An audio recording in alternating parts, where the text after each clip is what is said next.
ফোড়ন দিয়েছি দারচিনি এলাচ লবঙ্গ, দিলাম রাই জিরে, তারপরে যাবে তেরি পাতা, পেঁয়াজ।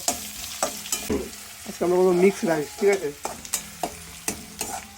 গাজর, ফুলকপি, লঙ্কা, এর মধ্যে চলে গেছে এবার মটরশুঁটি, নানান যত সবজি, দুনিয়ার যত সবজি হয় হয়তো আমি এর মধ্যে দিয়ে দিতে পারি। না আরো বাকি আছে, ক্যাপসিকাম, দিয়ে দেওয়া হয়েছে। সব রকম সবজি আছে। এই যে রয়েছে ধনে পাতা, লাস্টে দেবো।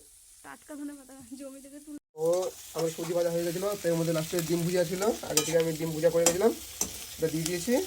যে আমার সিক্রেট মশলা, রাঁধুনিদের সিক্রেট মশলা থাকে।